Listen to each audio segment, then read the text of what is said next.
It takes a little bit of time sometimes for things to sink in, doesn't it? And I was just pottering around and suddenly hit me. When Pope Leo talks about being a bridge builder, he is literally referring to the Pontifex Maximus, one of the many honorific titles of the Pope. It's one of the most historically resonant and politically symbolic designations in the Catholic tradition, but its roots lie not in Christianity but in pagan Rome. Its evolution from pre-Christian priesthood to the papacy encapsulates, not unlike the movement of the obelisk from one side of the basilica where it had stood in Nero's Circus Maximus, to the centre of what then became Bernini's piazza, this oval-shaped centre where there are two little spots you can stand on, and if you stand on one of those spots you can see all the colonnades around these sort of encircling arms, and they all line up. So you don't see 1, 2, 3, 4 columns, you see just one column, and many of them. It's a beautiful sight, but these things are all linked together.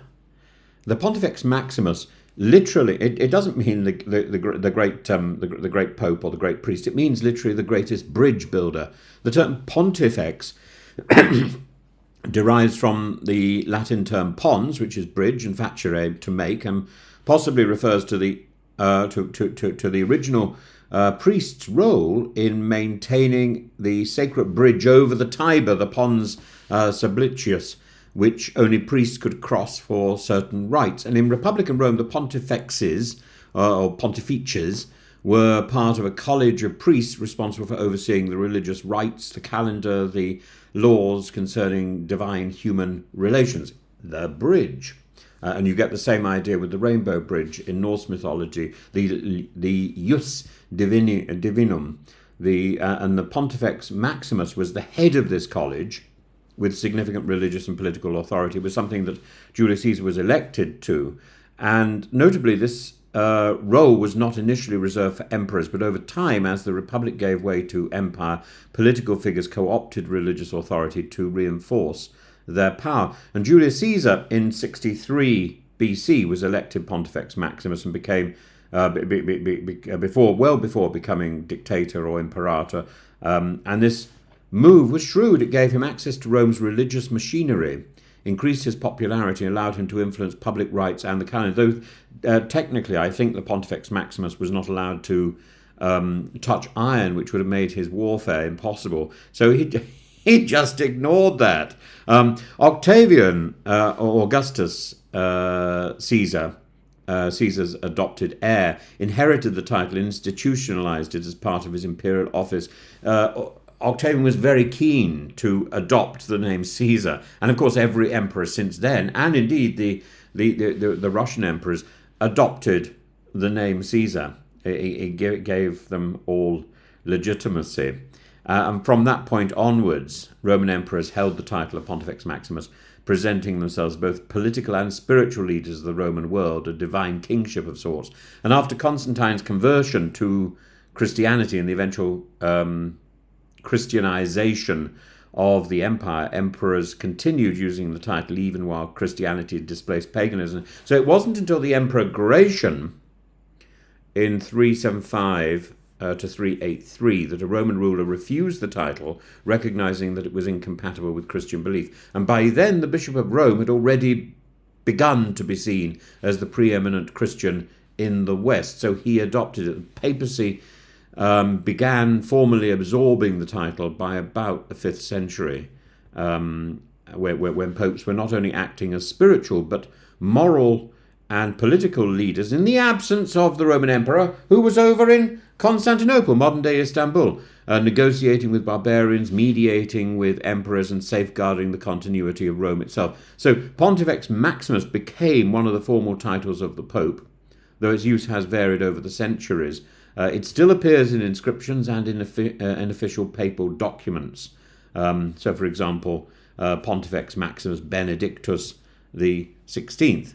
In his inaugural homily, therefore, when Pope Leo XIV, formerly Cardinal Robert Prevost, made a pointed and poetic reference to the title's layered meaning. To be a pontiff is to be a pontifex, a bridge builder between peoples, between heaven and earth, between the ancient and the new.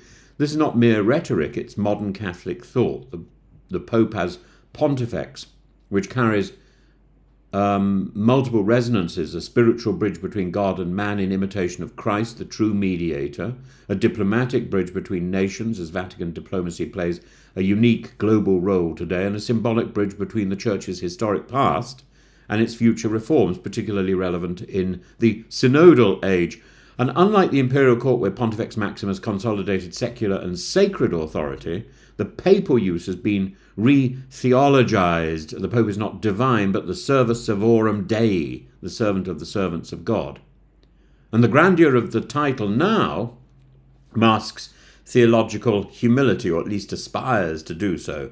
But the survival of the title hints at Rome's genius for institutional continuity. A title once wielded by Caesar now adorns the Bishop of Rome, who presides over the largest religious institution in the world. Pontifex Maximus is therefore an exquisite example of how Christian Rome appropriated and sanctified the tools of pagan Rome, not by denying their origins, but by transforming their meaning. From Julius Caesar's manipulation of religious office to Pope Leo the 14th, to his plea for unity, the title has journeyed from the Tiber to the Petrine Sea, from imperial ambition to spiritual guardianship.